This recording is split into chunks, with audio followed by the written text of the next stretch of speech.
Bienvenue à Francophone, une communauté francophone en soins critiques.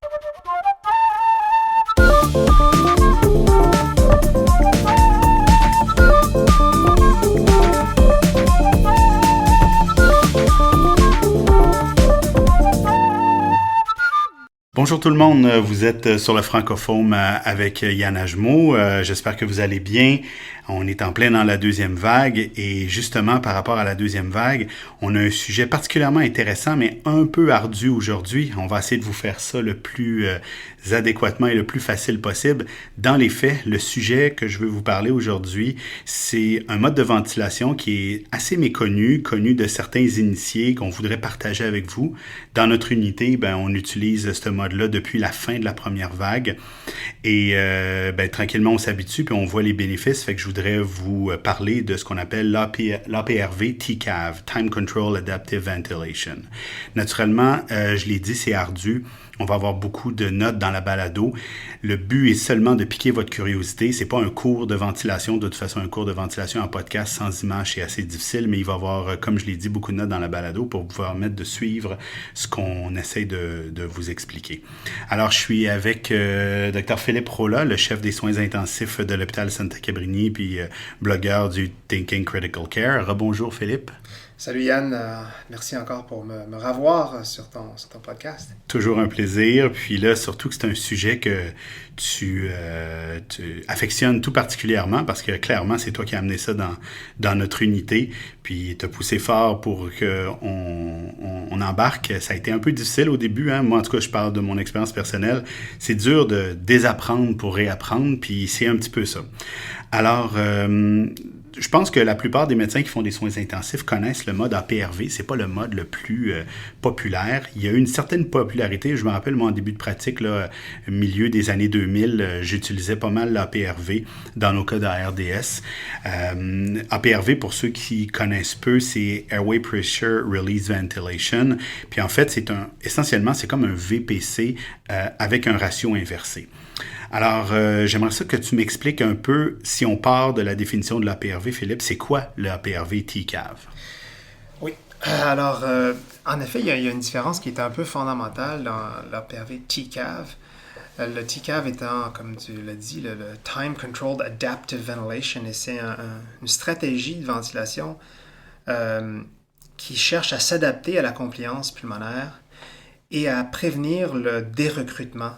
Surtout, je pense qu'on sait que dans la dernière décennie, il y a eu beaucoup de recherches qui pointent que c'est vraiment, la problématique est vraiment au niveau du recrutement, des recrutements. C'est ça qui blesse le poumon plus que les pressions que de pointe ou de plateau, etc. Mais c'est vraiment ça. Alors, qu'est-ce que c'est l'APRV TCAV? Dans le fond, c'est une stratégie open lung. Je m'excuse, je vais me servir un peu de terminologie anglaise que j'ai pas tous les termes en français au bout de la langue, mais une stratégie de open lung où on cherche à recruter le poumon et le garder recruté. On cherche à garder une certaine stabilité alvéolaire. Et à la base, il faut donner crédit au groupe de Nader Habashi à Baltimore qui, depuis à peu près 2005, étudie ça fortement. Et c'est pour ça que c'est radicalement différent. L'approche de TCAV est radicalement différente de l'approche générale de l'APRV que, comme tu as dit, c'est vraiment juste un ratio inversé. L'idée ici, c'est de prévenir le dérecrutement, surtout en bloquant, puis ça on en discutera un peu plus tard là, dans la physiologie, mais en bloquant l'expiration pour que dans le fond, le poumon le parenchyme pulmonaire, les alvéoles, ont un collapsus minime et donc ne dérecrutent presque jamais. Alors voilà, c'est une stratégie de open lung qui cherche à recruter et à prévenir le dérecrutement. Oui. En passant, Habashi a fait un bon review, là, si on veut, là, qui s'appelle Time Control Adaptive Ventilation, la mécanistique, là, la logistique de ça, en fait, la revue de littérature là-dessus. On va vous la mettre dans les notes de la balado. Je pense que si vous lisez ça puis vous comprenez ça, vous avez déjà une bonne longueur d'avance dans la compréhension. Alors, comme c'est un mode de ventilation qui était très peu connu, je sais qu'en début de première vague, tu étais pas mal en contact avec beaucoup de médecins en Europe et aux États-Unis, puis ça ne fait que profiter à nos patients, mais comment tu t'es intéressé à ça, comment tu as été mis en contact avec ça, puis quelle littérature, puis quelle expérience là, personnelle ou à discussion avec des collègues t'as découvert ce mode de ventilation-là? Premièrement, est-ce que tu le connaissais, ce mode de ventilation-là, avant? Oui, je m'en étais servi dans le passé quand je travaillais à Toronto. On recevait des patients de l'extérieur, puis on avait quand même beaucoup d'ARDS qu'on recevait de l'extérieur. Et puis là-bas, il y avait un oscillateur, puis il était familier avec la PRV, puis j'avais joué un peu avec ça, mais j'en étais revenu au fait en regardant les courbes et tout ça, que foncièrement, ça revenait à juste être du ratio inversé. Puis ça m'avait pas... Ben, c'était correct, mais ça m'avait pas impressionné plus que ça. Mais c'est au mois de janvier passé, là, quand les choses commençaient à dégringoler, janvier-février, quand les choses dégringolaient à New York, puis je parlais à beaucoup de monde là-bas, puis qui voyaient que ça allait mal post-intubation, puis que les patients avaient l'air de passer des happy hypoxiques à vraiment les cards, si on veut, COVID-ARDS, progressivement, et ensuite juste mourir après quelques semaines, avec des poumons consolidés complètement. Alors, et en discutant avec quelques autres qui s'intéressaient à des ventilations à mode open lung, il semblait que ce soit ça. Alors là, j'ai refait un deep dive, puis comme on rit de ça un peu tongue-in-cheek de temps en temps, de dire que comme on a arrêté de noyer les patients dans la dernière décennie, on voit rarement de la RDS chez nous. Alors, vraiment, la ventilation plus funky était un peu moins nécessaire, si tu veux.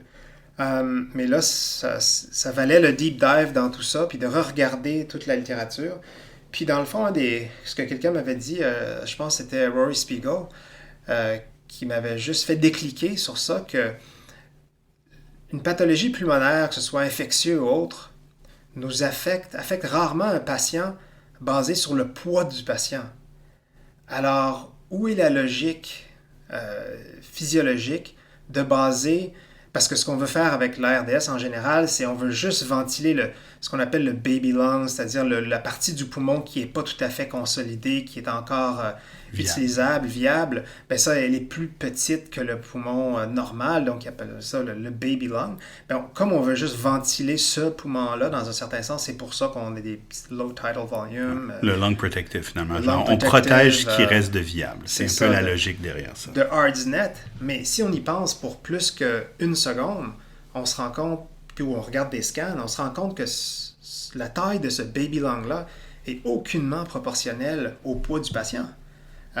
C'est proportionnel à la sévérité de l'interaction entre la maladie et le patient. Donc, pour certains patients, le 6 ml par kilo est peut-être trop et cause du recrutement et du dérecrutement, surtout si le PEEP n'est pas exactement où il faut qu'il soit.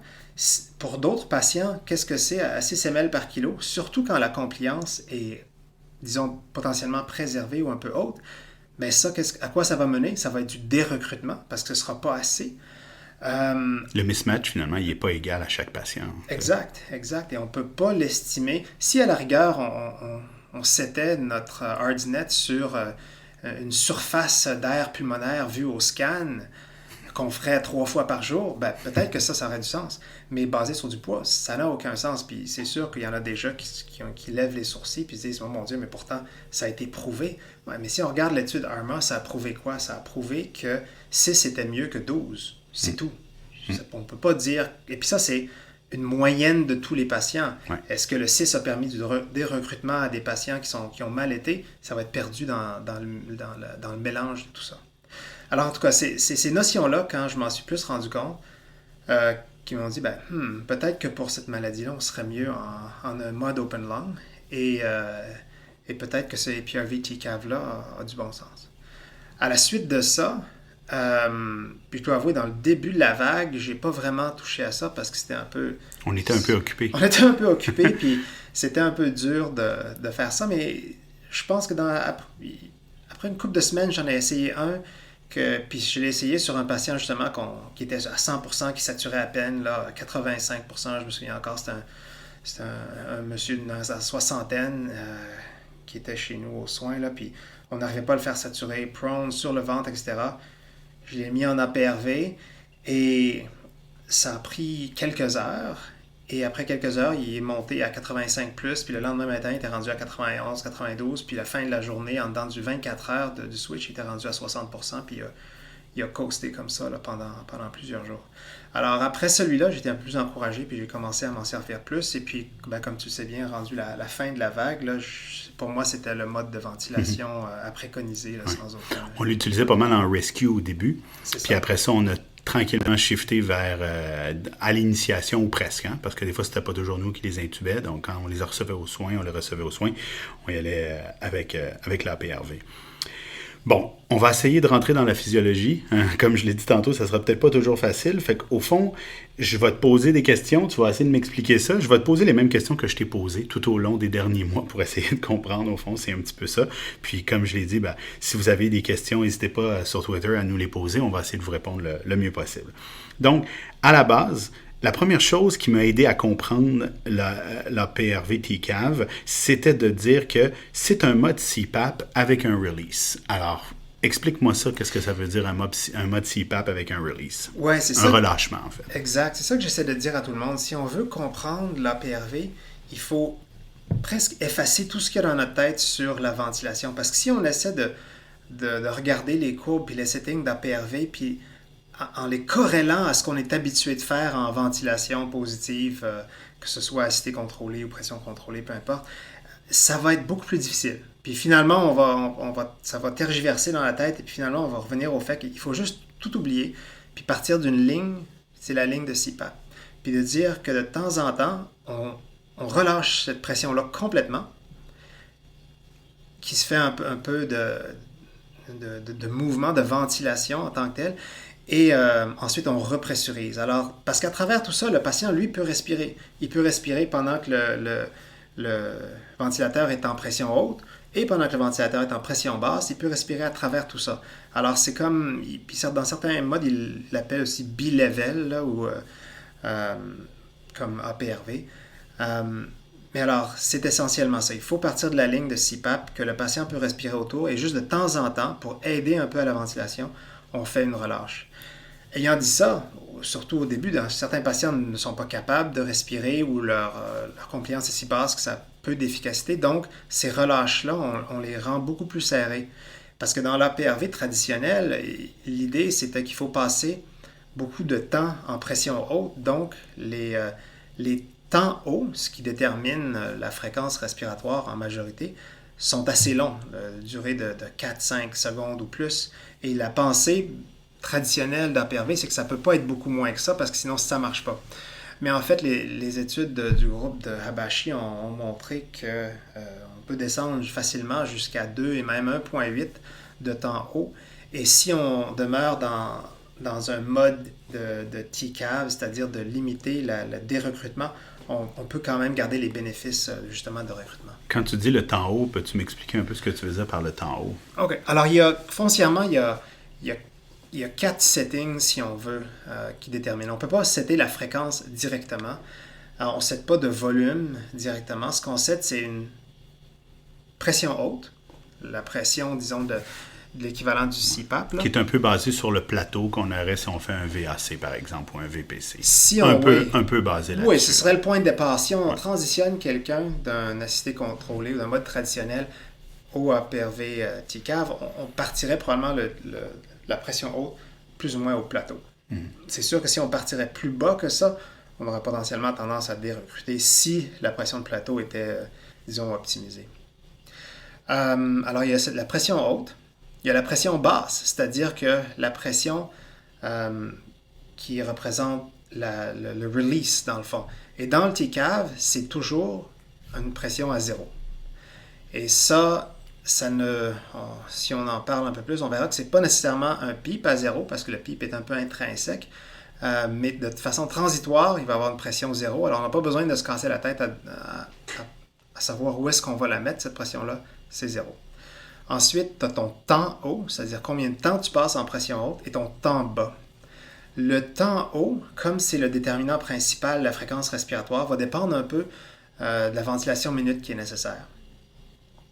Alors, ça peut être n'importe où entre 1,8 et Je pense que, ouais, ça peut être, mais rendu à 10, On est en CPAP. on est essentiellement en CPAP, mais c'est pas mal ça, là. En fait, dans les patients les plus malades, on se promenait, de mémoire, j'allais jusqu'à 2, j'ai pas été jusqu'à 1.8, là, mais de 2 jusqu'à, on peut dire, 3.54. Là. Quand il était vraiment malade, là, je sais pas si tu es d'accord avec ça, là, ça ressemblait à ça. Ouais, je Donc, pense. c'est le temps qu'on restait en pression haute, entre, on va dire, 2 à 4 secondes. Puis ensuite, le temps bas, ça, c'est là où un peu est la différence fondamentale entre le TCAV et l'APRV général, disons.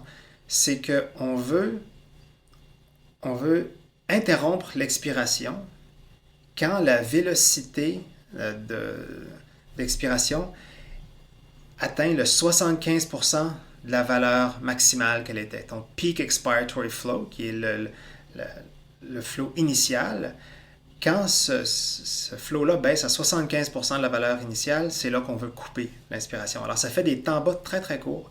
En général, on parle à quelque part entre 0.3 et 0.5 ou 0.6 secondes chez les patients qui sont malades. Une fois qu'on dépasse ça, en général, le poumon est rendu presque stable. Bon, si on en parle un peu de ce 75%-là du peak expiratory flow, parce que c'est une des choses qu'on joue le plus, qu'on travaille le plus au chevet lorsqu'on rentre et on tourne nos patients, essayer d'obtenir le 75%. Tu viens de l'expliquer, c'est arrêter le early release à 75% pour garder un certain recrutement. Comment toi tu le perçois, ça, ce peak expiratory flow, puis ce 75%-là? Comment tu pourrais nous l'imager, là, si on veut?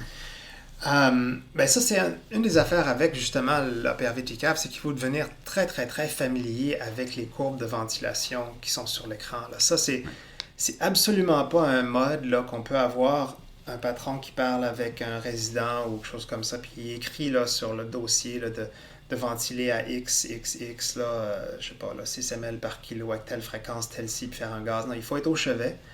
Il faut ajuster au chevet jusqu'à ce qu'on ait les valeurs et disons, la physionomie de la courbe qu'on recherche, tout en regardant le patient, en regardant aussi la radiographie pour le niveau de recrutement, l'apparence des diaphragmes. C'est pas que c'est complexe vraiment. Mais ça prend un certain temps d'adaptation. Au ouais. début, c'était long à ajuster ça. À un moment donné, ça devient comme n'importe quoi. Là. On devient très, très bon là-dessus. Mais en fait, ce que je voulais qu'on parle un peu, c'est comment ce 75%-là, parce que ça amène à du recrutement. C'est ça qu'on veut, au fond. Ce principe-là fait un recrutement. Tu peux-tu juste essayer de me l'expliquer un petit peu puis de l'expliquer à tous nos auditeurs? Oui, c'est ça. Une des choses qui est fondamentale un peu à la littérature de l'APRV TCAV, c'est le concept que le poumon, c'est pas exactement ce que la plupart de nous ont grandi avec comme image dans la tête de quelque chose de très léger, un peu comme une ballonne au bout d'une paille pour chaque alvéole, etc.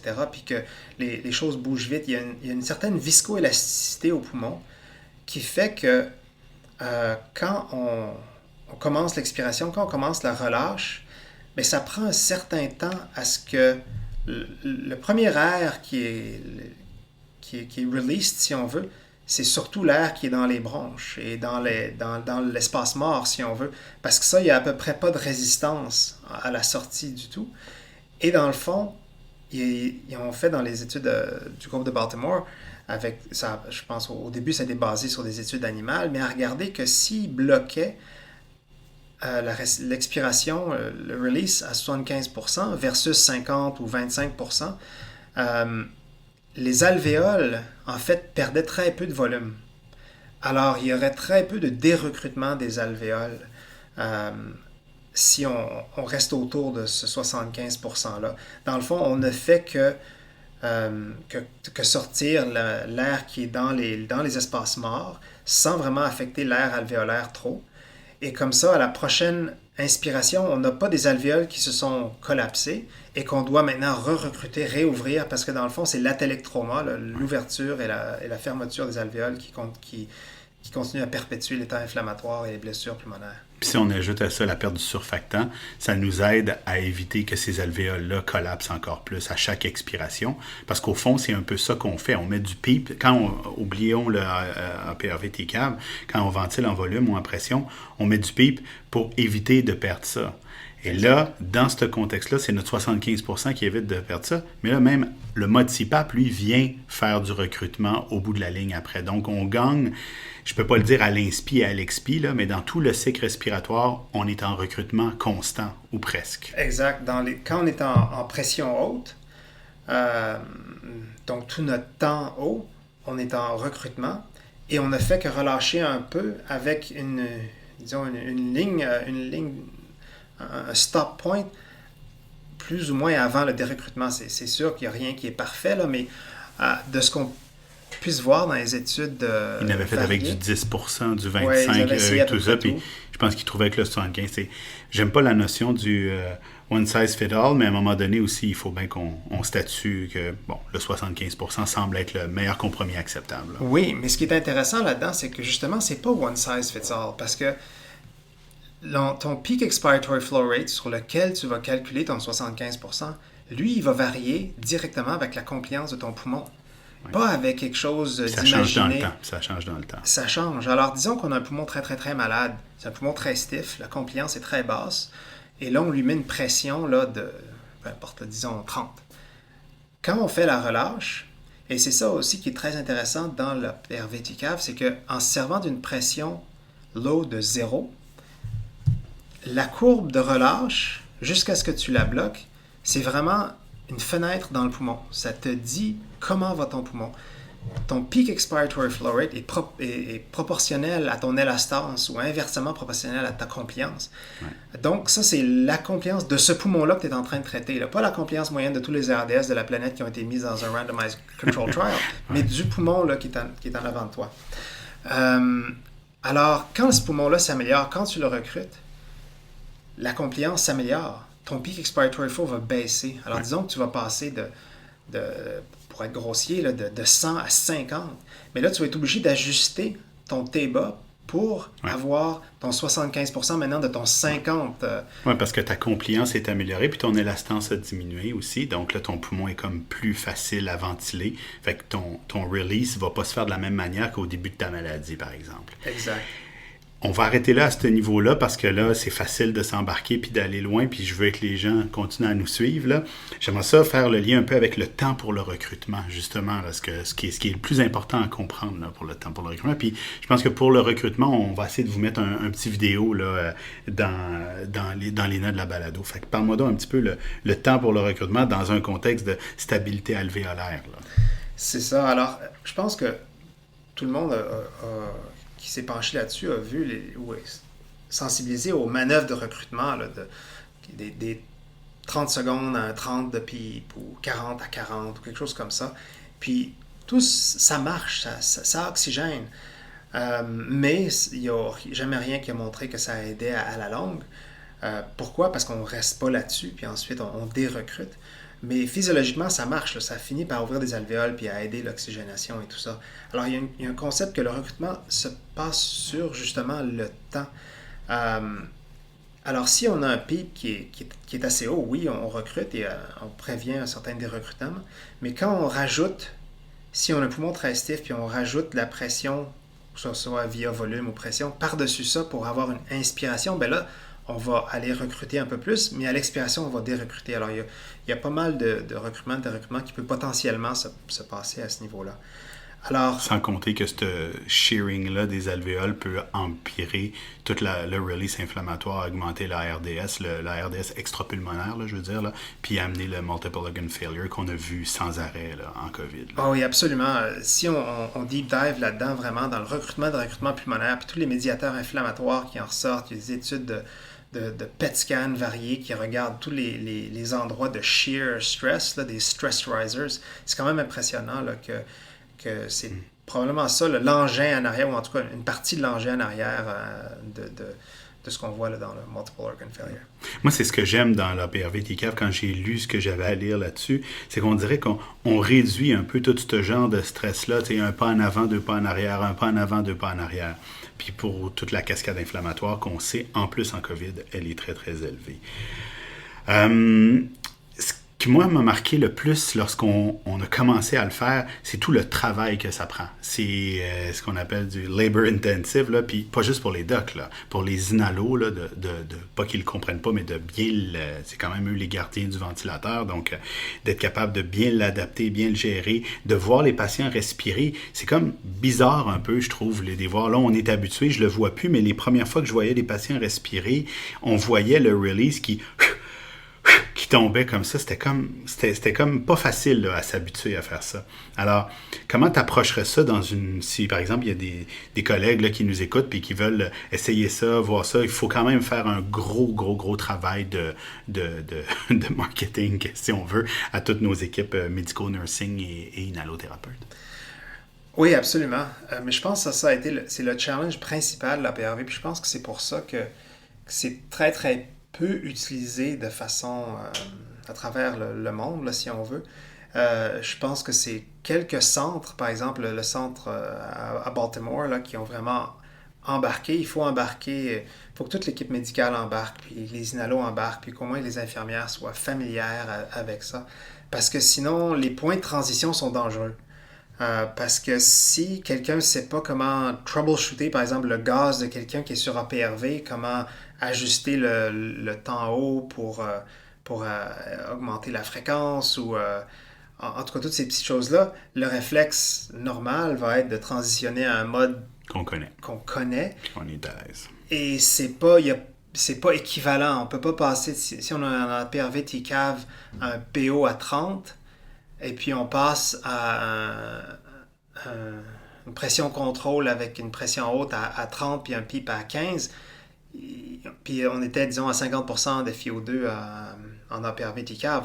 On va désaturer, dérecruter sur les heures qui s'en viennent. Et puis ça va être correct, par exemple, pour corriger le PCO2, disons, de façon sur le court terme, mais on va dérecruter puis on va se retrouver hypoxique profondément potentiellement quelques heures plus tard. Oui, surtout. Puis en plus, ça me fait penser que dans l'APRV TCAV, il faut être accepter l'hypercapnie permissive, là, parce que on doit vivre avec une certaine élévation du CO2 expiré élevé, puis celui dans le gaz, naturellement, aussi. Au début, oui, ouais. Mais lorsque... C'est qu'il y a un time lag, puis il y en a souvent qui vont se servir d'infusion ou de bolus de BIC pour transitionner, donner le temps, parce qu'encore là, quand on parlait du temps tantôt, alors, à l'inverse de la plupart des modes conserve où on a l'habitude d'ajuster quelque chose, puis que là, ça rétablit relativement rapidement les gaz ou les ci ou les ça. On n'est pas dans cette dynamique-là. Là. Pas du tout. Ça va être sur des heures ou des très longues minutes, mais surtout des heures qu'on va recruter. Alors, les mêmes valeurs d'APRV, TCAV, quand disons, on met quelqu'un en rescue, disons, il peut avoir un CO2 qui est élevé, mais 4, 5, 6, 7 heures plus tard, le CO2 peut avoir baissé sans avoir changé les valeurs. C'est juste que là, on a recruté, puis l'efficience du système s'est améliorée. Question sédation. On en a eu beaucoup de discussions là-dessus. On les sédationne beaucoup, pas beaucoup. On le sait que l'APRV standard, on espère que le patient va respirer un peu par-dessus pour être capable d'aller faire son recrutement. En TCAV, qu'est-ce que tu penses de la sédation? Là, je connais ta réponse là, parce qu'on travaille ensemble, mais je veux savoir comment on aborde ça, la sédation, chez ces patients-là. Mais je pense que ça peut être une sédation basée sur le peak expiratory flow. Parce que si ton peak expiratory flow est super haut et que tes poumons sont encore très stiffs, on va avoir de la misère à ce qu'il respire, on va avoir de la misère à ce qu'il soit peu sédaté. Mais à quelque part dans la transition, plutôt que de les laisser parquer sur une sédation profonde, on a l'opportunité de commencer à l'abaisser puis de voir de quoi leur pattern respiratoire a l'air autour de l'APRV et potentiellement, à un certain point, avoir moins de sédation. Alors, je pense que je te répondrais que sur les semaines, parce que là, on parle surtout de patients COVID qui sont là pour longtemps, sur des semaines de ventilation, on va se sédater moins. Mais dans les premiers jours, ça va probablement être semblable.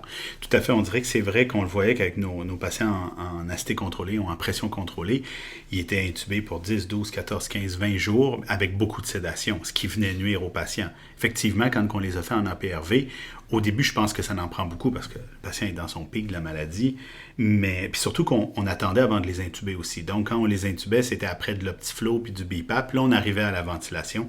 Les patients étaient assez souvent brûlé, fatigué, puis il avait besoin de se reposer. Je pense que beaucoup de sédation aidait au début, aidait à bien setter ta machine aussi, de prendre le contrôle total. Mais dès qu'on voyait des gains, on pouvait baisser les sédations rapidement. Puis là, ça permettait au patient aussi de respirer par lui-même. Ça lui permettait de garder une drive respiratoire puis pas devenir complètement myopathe au niveau du diaphragme puis des muscles intercostaux. Là. Alors ça, je pense que c'est un point positif là, dans le TCAV. Au niveau des patients c'est important aussi là, de dire que c'est pas pour tous les patients, pour quand même beaucoup de patients. Quel patient que tu penses qu'on doit se garder une réserve puis faire attention de ne pas les mettre en TCAV? Le groupe où c'est le plus problématique, c'est vraiment ceux qui ont de l'MPOC ou une Respiratory Flow Limitation, où ils ne seront pas capables de vraiment sortir leur gaz assez rapidement.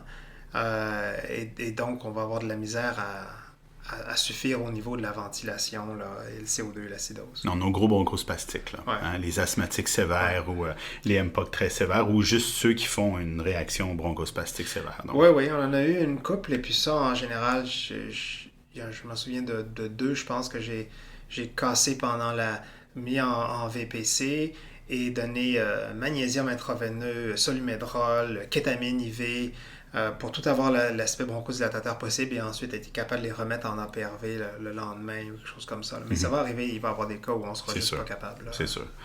C'est pas tous des gens en santé qui pognent le COVID, là, naturellement. Est-ce que c'est compatible avec la ventilation ventrale, selon toi?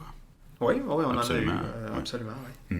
T'as-tu l'impression qu'on a quand même eu pas mal de pneumothorax là, pendant le COVID, là, je pense pas qu'on est les seuls. Est-ce que tu penses qu'il y a une certaine incidence entre ce genre d'hyper-recrutement, là, pas hyper-recrutement, mais recrutement adapté à chaque patient, puis nos cas de pneumothorax? Moi, je connais la réponse, mais je voudrais pour les gens qui en tout cas, on parle de notre propre expérience, hein, naturellement. Là, il n'y a pas d'études là-dessus, en tout cas, pas à ce que je sache, mais qu'est-ce que tu penses des barotraumas puis du TCAV? Mais je pense que si on regarde la littérature globale de l'APRV, il n'y en a pas énormément. Puis ça inclut, la plupart, c'est pas de l'APRV TCAV, mais même en APRV standard, le taux de barotrauma, de pneumothorax, il est moins qu'en ventilation traditionnelle. Ouais. Mais pas par des facteurs là, incroyables, mais reste ce que c'est moins. Puis je pense qu'en TCAV, probablement que ça va être aussi moins, parce qu'il faut se souvenir que c'est adapté. On sait que le seul... Mais il faut bien l'ajuster tout le temps. Absolument. Faut pas perdre le contrôle du peak expiratory du 75%. C'est ça. Il faut qu'on soit toujours à l'alerte de voir si on reste à peu près à 75%, grosso modo. On ne veut pas tomber beaucoup plus bas que ça. Puis de toute façon, si on va plus haut que ça, on n'aura probablement pas tellement de volume. Là. Mais je pense que non. Puis il y a eu plusieurs cas là, où, par exemple, je pense à une dame en particulier là, qui avait un barotrauma vraiment extrême. Là. Et puis, elle a continué en APRV, puis elle a pas rempiré sur des pressions. Elle avait des pressions hautes, je pense, à plus que 30. Là, puis malgré ça, là, ça n'a pas... Parce que quand on regarde la distribution au scan des lésions de COVID, les plèvres sont lourdement endommagées. Fait que les plèvres, ils brisent là, facilement. Moi, ce que je trouve, c'est lorsqu'on regarde nos patients, avant qu'on commence à faire un peu plus de façon systématique l'APRV, on avait plus de barotrauma. C'est sur les 70 patients là, qu'on a eu aux soins intensifs intubés en COVID, là, on a eu beaucoup plus de pneumothorax en début de première vague qu'à la fin de la première vague. On dirait qu'on avait un meilleur contrôle à ce niveau-là. Avant de terminer, des fois, ça nous arrive de discuter avec des collègues d'ailleurs, puis naturellement, c'est pas tout le monde qui est d'accord avec tout ce que tout le monde fait, puis il y a des critiques au niveau de l'APRV. Fait qu'est-ce que tu connais des critiques, qu'est-ce que tu sais des critiques reliées à l'APRV, puis comment tu pourrais répondre à ceux qui pourraient dire oui, mais je te laisse donner les exemples de critiques qu'on entend sur l'APRV. Ouais, la première critique en général, c'est une critique générale qui dit ça n'a jamais été démontré. Ça, je m'attarde rarement à avoir des longues discussions avec ça parce que c'est en général un esprit plutôt fermé. Mais ce qui fait peur souvent aux personnes, c'est les chiffres, les pressions. Une pression haute de 30 ou 35, pour la plupart des personnes, va représenter quelque chose qui est vraiment trop haut. Alors que si on regarde en fait les facteurs qui sont associés à la mortalité, les seuls facteurs qui ont été associés à la mortalité, c'est pas vraiment les pressions de plateau ou les volumes ou ça, mais c'est le driving pressure. Puis avec la PRV, souvent on se retrouve à avoir des driving pressure qui drop énormément. Oui. Ce qui est très bénéfique. Oui, ce qui est très bénéfique. Là. Alors on passe souvent là, de 14, 12 à moins de 10 là, en une journée ou deux. Là. J'en ai fait un récemment là, qui a passé de 14 à 8 là, en 12-16 heures là, en ayant bien recruté. Alors, parce que je pense que là, on n'a pas vraiment le temps d'en discuter en détail, mais tous les concepts en arrière du barotrauma, tout le monde pense à ça, que c'est les pressions les plus élevées qui causent ça, ne se rendant pas nécessairement compte que la plupart, c'est dans le dérecrutement et dans l'instabilité des alvéoles, l'interface entre les alvéoles malades et les alvéoles saines qui sont vraiment ce qui est à risque. Là. Quoi d'autre comme critique? Surtout la plupart du temps, c'est de ne pas vraiment savoir comment s'en occuper, mais globalement, la problématique, là, c'est qu'il faut qu'une équipe embarque au complet. Oui, je pense que tu as tout à fait raison. Bon, ben pour essayer d'aider les gens qui nous suivent puis qui vous seraient probablement un peu plus intéressés vu que la deuxième vague bat son plein puis que le nombre de cas va finir inévitablement par augmenter, surtout quand on regarde ce qui se passe en Europe. On est encore un peu épargné dans le nord de l'Amérique. Là. Je parle pas de nos cousins américains. Là. Je pense que tu es en train de mettre sur pied un cours par webinaire qui va être prêt, je pense, au temps des fêtes ou un petit peu après les fêtes. Peux-tu nous en parler un peu? Oui, en collaboration avec Rory Spiegel. Ceux qui sont sur Foam, c'est EM Nerd, notre de l'équipe de MCRIT. On veut faire, en fait, on nous a demandé de mettre sur pied quelque chose d'un peu plus complet et formel, parce que ça fait plusieurs fois qu'on a des discussions, des podcasts, des présentations là-dessus, mais c'est vraiment dans la dernière conférence où on a fait un hangout de 2 heures avec, il y avait 3 ou 4 personnes là-dessus, puis qu'à la fin de ça, là, ils sentaient vraiment qu'ils comprenaient beaucoup plus la PRV, puis on passe à travers des cas et tout ça. Alors on va faire quelque chose de semblable qu'on pense la première fois devrait être au mois de janvier, après les fêtes, là, si on réussit à tout faire à temps. Puis j'imagine que les liens vont être sur ton blog, là, Thinking Critical Care. On va pouvoir s'inscrire par là. On le partagera avec la gang du francophone, évidemment. Excellent. On va être au rendez-vous avec toi. Bon, écoute, Philippe, je te remercie. J'espère que vous avez apprécié. J'espère qu'on vous a pas trop perdu. On le sait que c'est un peu lourd. Hein? Je vous l'avais dit que c'était pour être aride. J'espère que on a piqué votre curiosité. C'était pas mal ça mon but aujourd'hui avec Philippe de faire ça. Puis pour aussi de faire écouter ça à vos équipes médicales, nursing et inhalothérapeutes avant de commencer, par exemple, une formation là-dessus. Je pense que ça pourrait être une bonne chose pour éveiller un petit peu les consciences là-dessus. Donc, je te remercie d'avoir pris le temps de nous expliquer ça aujourd'hui, Philippe. Merci beaucoup. C'est très apprécié. Merci à toi, Yann. Alors, si vous avez aimé ce balado-là, partagez-le. On est sur toutes les plateformes, Apple Podcasts, Google Podcasts, Spotify, YouTube. Naturellement, dès qu'on va être capable d'avoir un peu plus d'informations ou de vidéos par rapport à ça, notre chaîne YouTube va être plus mise à contribution, surtout dans la ventilation. Alors, je vous souhaite une bonne fin de journée. Faites attention à vous, protégez-vous, puis en attendant que les compagnies pharmaceutiques nous donnent les vaccins, ben, je pense qu'on va travailler fort. Bye. Ciao. Bye.